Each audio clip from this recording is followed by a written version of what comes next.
Additionally, Mr. Williams, Mr. Haldeman, it's been mentioned in the press that part of your bonus compensation is tied to your relationship with the HAMP program, the Home Affordable Mortgage Program that the administration has put on, mortgage modifications. But it's been reported in Politico that 35% of your compensation is tied to what you connect and actually get modified through the HAMP program. Is that correct?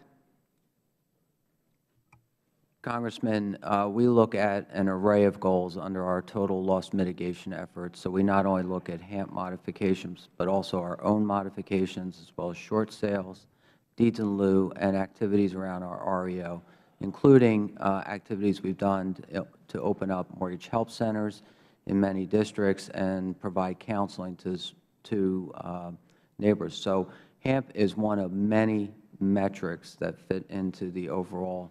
But that's not, is that an individual metric, or is mortgage modifications one of your metrics and HAMP is within that?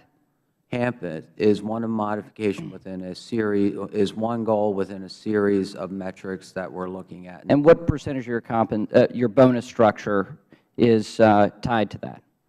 Congressman, the Board looks at the totality of our. I understand the Board actually laid out these metrics for how you would be compensated.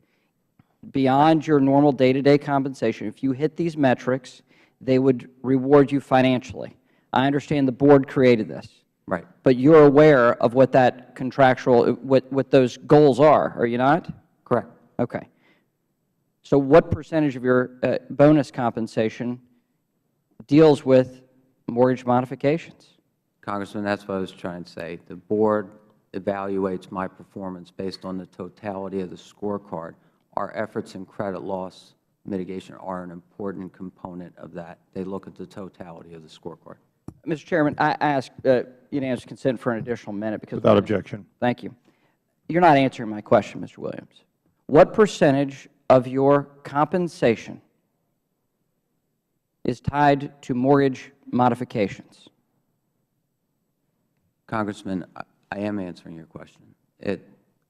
Our compensation, my compensation, is tied to our performance against all the goals and objectives, and we are evaluated based, and I am evaluated based on how the company does against each of those metrics. The Board doesn't assign a specific weighting to each individual metric. So it's more of a feeling, right? I mean, if you're laying out this metric, I mean, in your 2009 10K, goal number 1 is your performance to help in the housing recovery, including mortgage modifications. Goal number 2, interestingly enough, is to protect taxpayers. This is your 10K. Goal number 3 was to measure, manage, and reduce enterprise risk more effectively. Interesting order of how this is to be done, I mean, with the intent that you repay the taxpayers. So you don't have any, there is no weighting to this? So if you had 0 mortgage modifications, but you were able to save the taxpayers a few more dollars, you could get the same bonus that you currently get? If I had not performed on all the goals, then I would be held accountable for that, Congressman. The Chair would like to inform the gentleman we are going to have a second round. Fantastic. This is very important, and I ask unanimous consent to submit for the record the August 31st Politico article, Fannie, Freddie dole out big bonuses. Without objection.